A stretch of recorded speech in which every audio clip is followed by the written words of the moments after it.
வணக்கம், welcome to Bala's kitchen. ருசிச்சு சாப்பிடுங்க. இது ஒரு 3 டைப்ஸ் ஆஃப் மெனு ஒரே நாள் order. Veg biryani, seeraga samba mutton biryani, chicken chukka, kurma, raita, ஏக்கு எல்லாமே நிறைய ஆர்டர் கொடுத்துருந்தாங்க. So hats off to them, thanks a lot. One team வந்து பார்த்திங்கன்னா வெஜ் பிரியாணி கேட்டிருந்தாங்க. கேரட், பீன்ஸ், பொட்டேட்டோ எல்லாம் போட்டு, மீல் மேக்கர்லாம் போட்டு வெஜ் பிரியாணி. அவங்க அதுக்கு சைட் டிஷ் வந்து பொட்டேட்டோ ஃப்ரை, ரைத்தா இதெல்லாம் கேட்டிருந்தாங்க. இது சீரக சம்பா மட்டன் பிரியாணி ரெடி ஆகுது. So seeraga samba mutton biryani taste வேறு லெவலாக இருக்கும்.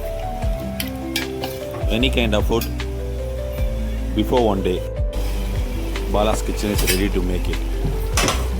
நீங்கள் என்ன மெனு கொடுத்தாலும் சரி, எங்கள் மெனுவே கிடையாது. நீங்கள் என்ன மெனு கொடுக்குறீங்களோ அதை தான் நாங்கள் பண்ணித்தரோம். ஸோ உங்கள் ஃபேவரட் ஃபுட்டாக இருந்தாலும் சரி, யாருக்கு பிடிச்ச ஃபுட்டாக இருந்தாலும் சரி, நீங்கள் எந்த ஃபுட்டு வேணால் சொல்லலாம், நாங்கள் செஞ்சு தரதுக்கு ரெடியாக இருக்கோம்.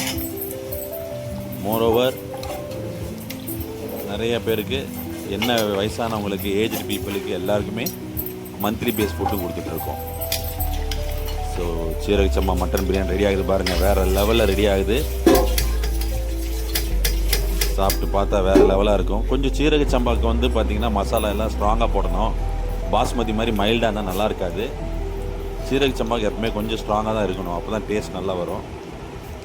Raita, onion, cucumber, coriander, curd எல்லாம் போட்டு ரைத்தா வேறு லெவலாக இருக்கும். இந்த ரைத்தா கடைசியில் தயிரை போடுங்க. எடுத்தோடனே தயிரை போட்டுங்க, தண்ணி விட்டுரும். அதோட கர்ட் ரைஸும் கேட்டிருந்தாங்க. So curd rice also getting ready. So one part of the biryani is ready.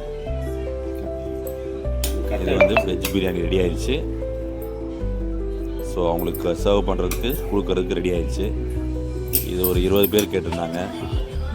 So veg biryani is ready. Basmati veg biryani. இது பிரியாணியில் நிறையா வெரைட்டிஸ் இருக்குது. நீங்கள் என்ன வெரைட்டிஸ் வேணாலும் செய்யலாம். நிறையா டைப் ஆஃப் இருக்குது. வெஜ் பிரியாணிலேயே நிறையா டைப் பண்ணலாம். ஒவ்வொன்றும் ஒரு ஸ்டைலு, ஒரு taste. So anything Bala's kitchen is ready. இப்படி உதிரியாக கொட்டுது பாருங்கள், அவ்வளோ அருமையாக இருக்குது, நல்லா இருக்குது.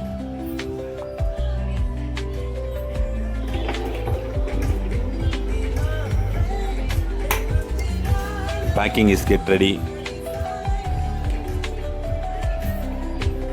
சுட சுட ஹாட் பேக்கில் போட்டு வச்சுட்டு அவங்க சர்வ் பண்ணும் போது அட்லீஸ்ட் அவங்ககிட்ட போகிற வரைக்கும் நல்லா ஹீட்டாக இருக்கும், சூடாக இருக்கும் சாப்பிட்றதுக்கு. அதுக்கு தான் ஸோ நாங்கள் எல்லாமே வந்து பேக் பண்ணுறது எல்லாமே ஹாட் பேக்கு இந்த மாதிரி தான். No plastic, no maida.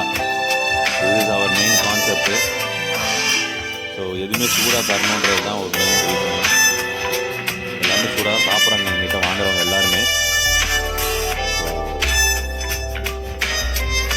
Mutton biryani is also ready. Thank you.